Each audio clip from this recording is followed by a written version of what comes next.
بسم الله الرحمن الرحيم. فصل التنوين نون ساكنة تتبع حركة آخر الكلمة لا للتأكيد الفعل وهي 5 أقسام. په دې عبارت کې مصنف د حروف غیر عامله او شپږم نمبر فصل بیانوي چې هغه تنوین نون ساکنه په باره کې ده. یې څه باره کې تنوین نون ساکنه په باره کې ده. ٹھیک ده کنه. تنوین د باب تفعیل نه مصدر ده په معنی تنوین والا ہونا. او نحویانو په اصطلاح کې تنوین هغه نون ساکن ده چې د کلمې د اخري حرف د حرکت تابع وي. ٹھیک ده. تنوین هغه نون ساکن ده چې د کلمې د اخري حرف د حرکت تابع وي. ٹھیک ده کنه.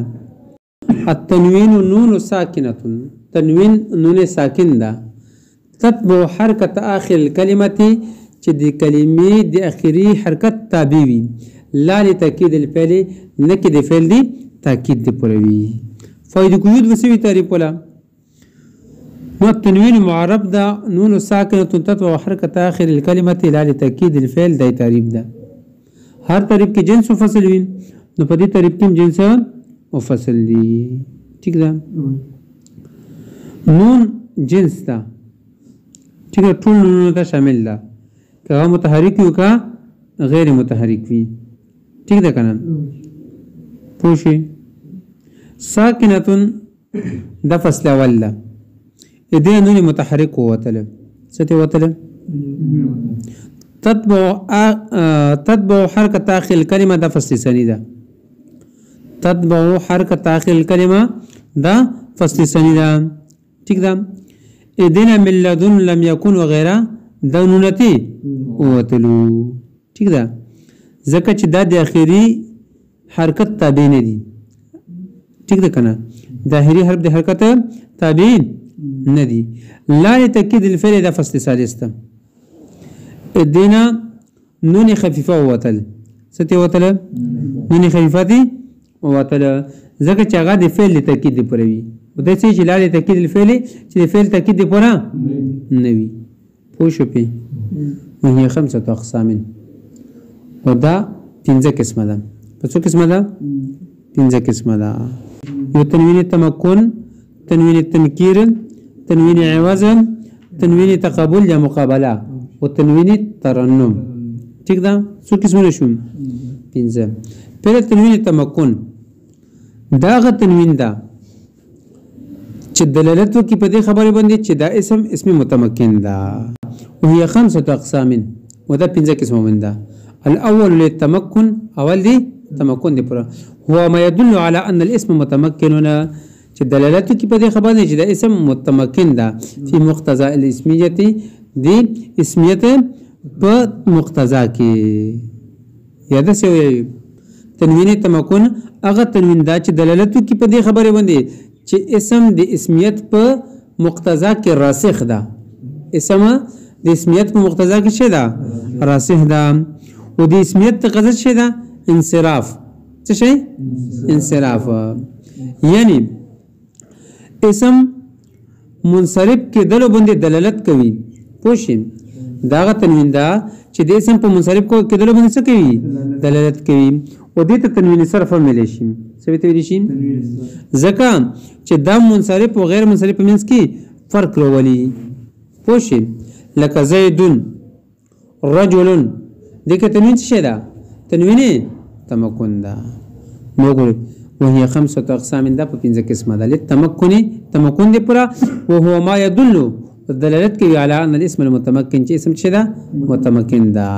في مقتضى الاسميه، اسمیت په مقتضا کې، اي انه منصرف، چې څه ده؟ منصرف ده. نحو زيد ورجل. والثاني للتنكير، دویم قسم د تنوین هغه تنوین تنکیر ده.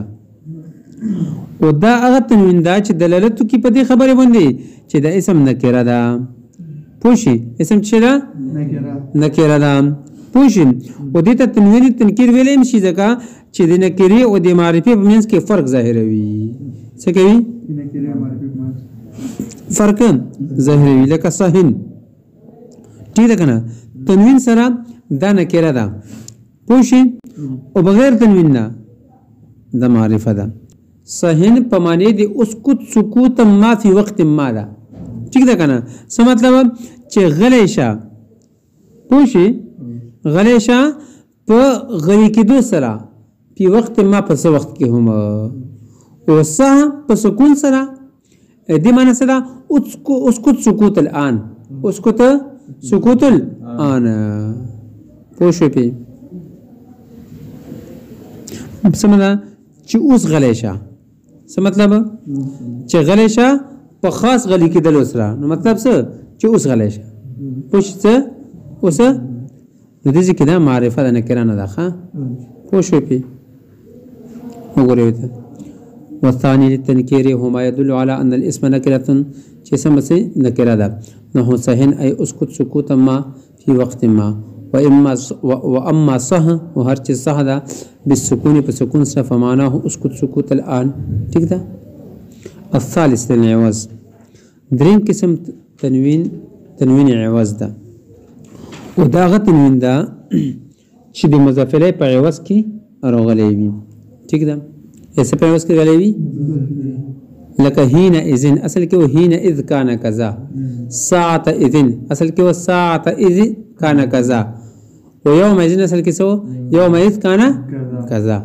پوه شئ والثالث للعوض ودریم د عوض د پرده هما یکون عوضا عن المضاف الیه چې دا په عوض د مضاف الیه کې نه حين اذن دا اصل کې حين اذ کان کذا حين اذا پد جمله درپته شو جمله حذف شو او په عوض کې څه راغله تنوین راغله وساعه اذن ساعه اذ کان کذا ويوم اذن اي حين اذا كان كذا حين اذا كان كذا والرابع للمقابله صورم قسم تنوین تقابل یا تنوین مقابله ده تنوین تقابل یا تنوین مقابله هغه تنوین ده چې د جمع مؤنث سالم په اخر کې کوم تنوین رسی نو دا تنوین تقابل ده او دا د جمع مذکر سالم د نون په مقابله کې ده لکه مسلماتن دا تابو د کوم تنوین چې لګلای ده ٹھیک ده کنه دا د مسلمون د نون په عوض کې ده څه په عوض کې ده مسلمون نون په عوض کې ده پوښیم د عبارت لګو غوړي به والرابع للمقابله وصدرم قسم تنوين مقابله ده وهو التنوين الذي تنوين ده في جمع المؤنث سالم في جمع المؤنث سالم باخر کی ده هم مسلمات وهذه الاربعه تختص بالاسم ودغه څلور قسمه د تنوین ده خاص دي د اسم سره د فعل باندې شرط دی د فعل باندې نشرط دی او اسم علامت هم دغه څلور قسمه تنوین ده ٹھیک ده پنځم قسم د تنوین ترنم ده او دغه ترنم معنا ده راگ الاپنا یا گانا ترنم لغوی معنا ده گانا یا راگ الاپنا سندره ٹھیک ده گانا پوښه او په اصطلاح کې تنوین ترنم هغه تنوین ده چې د اشعار او د مصرو په اخر کې د تحسین کلام د پرسی یا تحسین صوت د پرسی تنوین ترنم هغه تنوین ده چې د اشعار او د مصرو په اخر کې تحسین صوت د پرسی او دې صورت کې به دا تنوین په افعال وبم داخليږي ها په څه باندې په افعال وبم داخليږي او لکه د شعر ده اقل اللوم عادل والعتابا وقول ان اصبت لقد اصابا اقل اللوم عادل والعتابا اے ملامت کرنے والی عورت تو اپنی ملامت اور ناراضگی کو کم کر دے وقولی ان اصبت اور کہہ دو پوشن اگر میں کوئی ٹھیک کم کروں لقد اصابن کہ اس نے ٹھیک کام کیا اقلی د واحد مؤنث مخاطبی صيغه ده فعل امر اقلال مصدر نو مشتق ده پوشی منا ترک لوم یعنی ملامت کرنے کو ترک کرنا عازل دا منادا مرخم ده پوشی دې اخر نتا حذف شوی ده پوشی و تخفیف دی وجنا حرف ندایم ته حذف کړی دا اصل کې یا عادله تو اصل کې معنی سے ملامت کرنے والی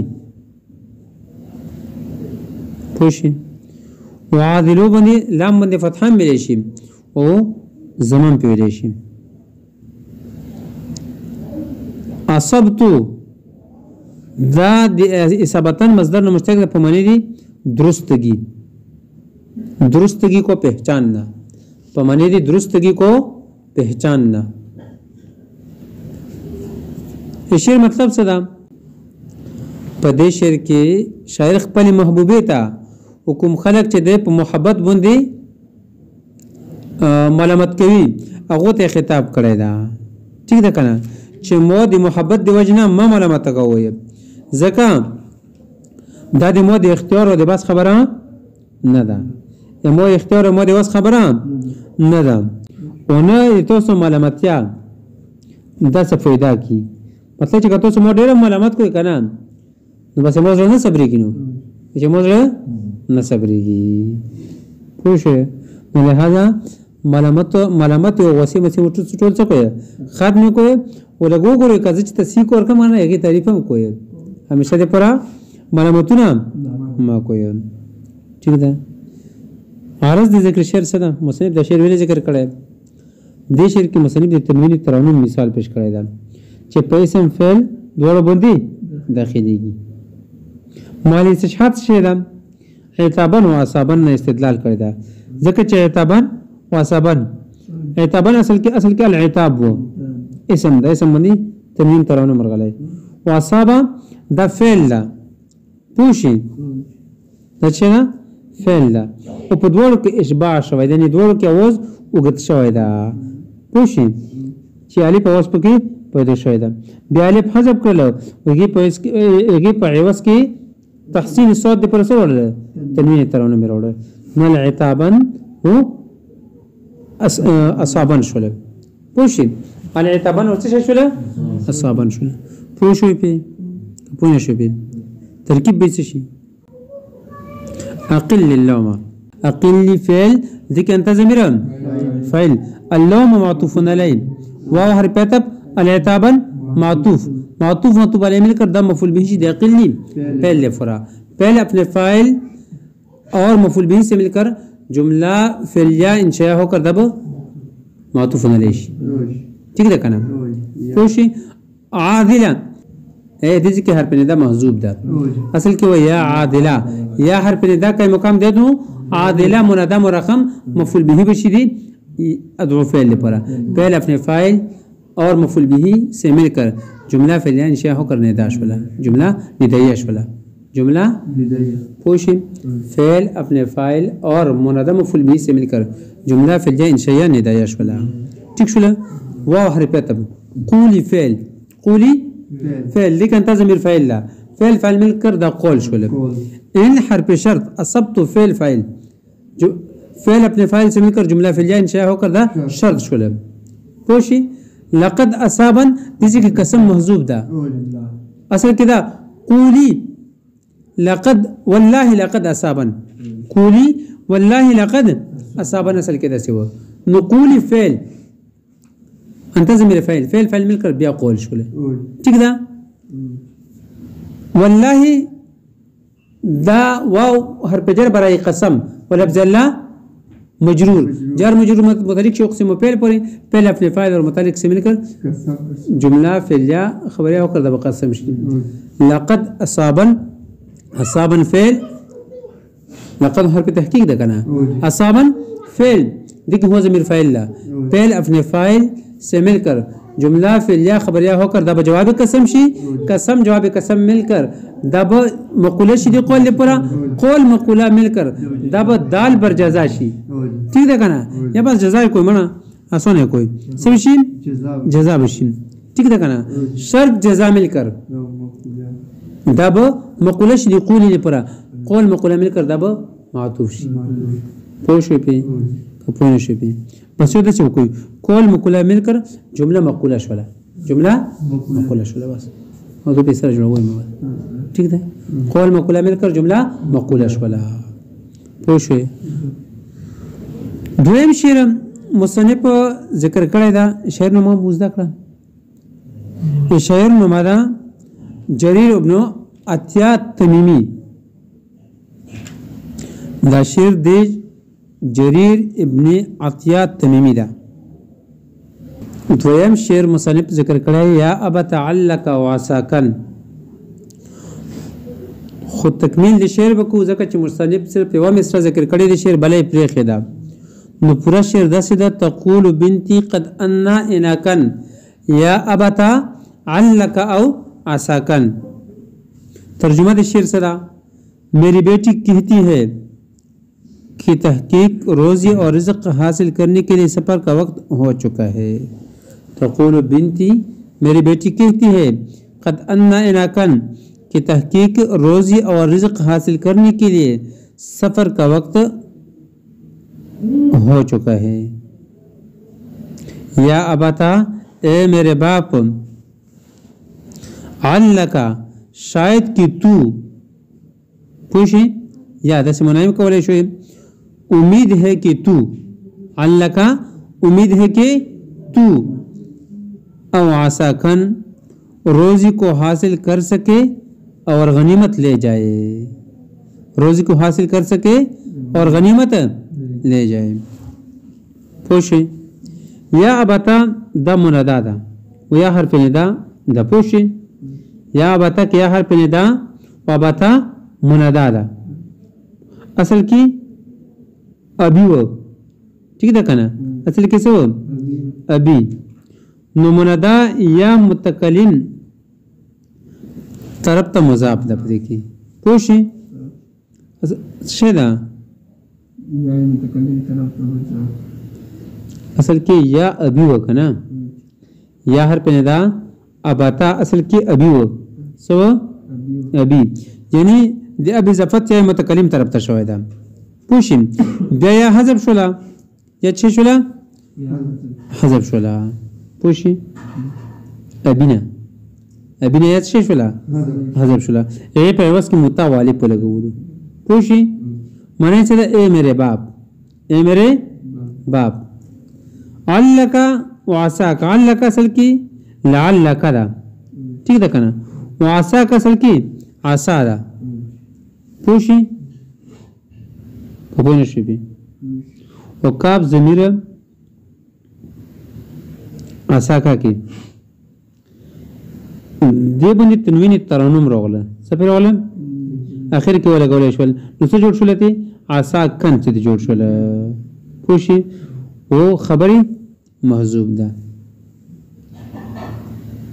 پوشي انه ولا خبر څه ده محذوب ده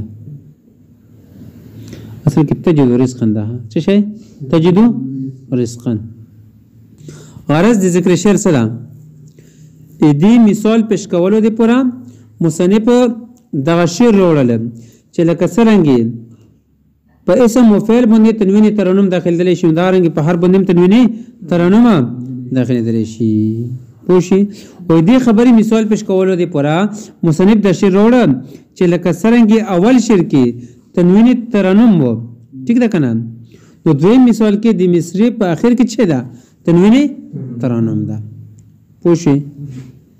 محل استشهاد څه ده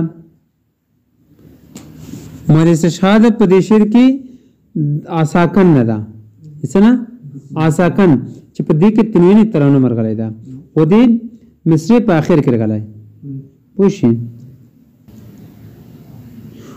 او دې شعر په اولی مصری کې اناکن کې تنوین دي شي ده تنوین دي ترانم ده خام پوشي چې لکه څرنګه تنوین ترانم دې شعر محل استشهاد څه ده پوشي چې په دې مصری کې د کومې کلمې نه چې استدلال کولی شغت شي ده عساکن ده چې شي ده عساکن ده. خو په دې شعر کې لکه څرنګه په دویم مصری کې اخر کې تنوین ترانم ده نو اولی مصری کې اناکن کې تنوین ترانم ده پوه. ترکیب به څه شي تقول فعل تقول فعل بنتي ده فاعل ده مضاف اضافه مل کر فاعل ده فعل فاعل مل کر جمله فعلیه خبریه هو دا قول شوله ٹھیک ده پوه شوې قد ان اناکن ان فعل لا و اناکن دا مفعول مطلق دی پرخه ٹھیک ده کنه و دې کې ضمیر فاعل لا ان اناکن ان فعل دې کې هو ضمیر فاعل لا و اناکن مفعول مطلق ده فعل افعل فاعل مفعول مطلق سے مل کر جمله فعلیه ده به مقوله شي قول مقوله مل کر جمله قولیه شوله جمله قولیه شوله یا حرف ندا کا مقام دی ادعو ادعو فعل دي كان ضمير فاعل و ابتا ده منادى مفعول به ده ٹھیک ده کنه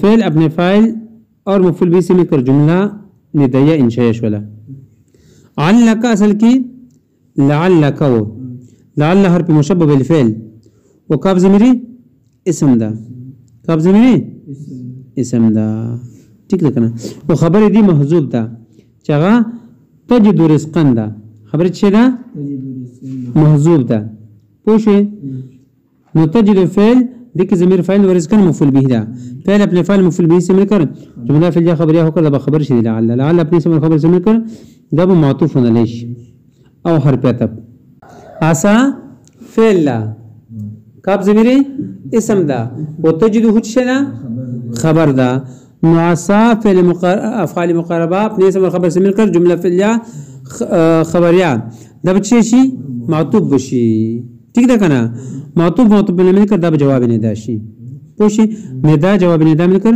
جمله انشائیه ندایه شوله پوښي وقد يحذف من العلامين دې عبارت کې مصنف یې چې کله کله د تنوین د حذف کولای شي د علم نه پوښي کله اذا كان موصوفا چې کله دا موصوف بي بابن و ابنتنا پس سره په ابن او په ابنتن سره پوښي مصنف د تنوین په باره کې وفایده تبینوي ٹھیک ده خو تنوین چې کوم علم باندې راغلی وي پس باندې راغلی وي علم باندې راغلی وي چې کله چې علم موصوف شي په ابن او ابنتن سره ٹھیک ده نو دینه به تنوین غورځيږي تخفیف دی پره ځکه چې که تنوین ونه غورځو نو کلمه به اوږده شي او کثرت استعمال دی وجنه دومره اوږدې کلمې کې به ثقل راشي نو د ثقل ختمول پر تخفیفا تنوین ته ثقل او غورځولته ٹھیک شول او بیا د ابن حمزه به غورځيږي تخفیف دی پره چې کتابت کوم سره شي تخفیف راشي خود ابنتون حمزه به نه غورځيږي پوه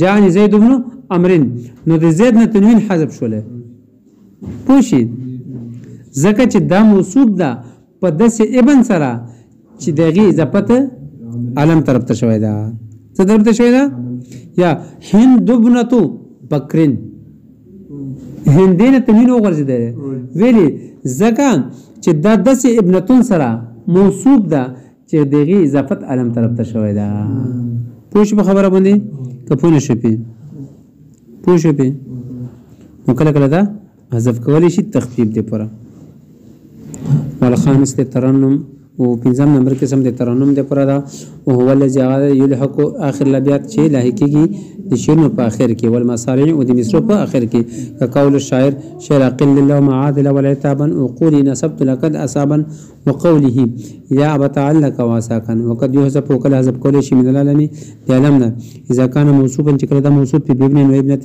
مضاف الى عالم نحو جاءني زيد بن عمرو وهند ابنه بكرنا پوشي بس ها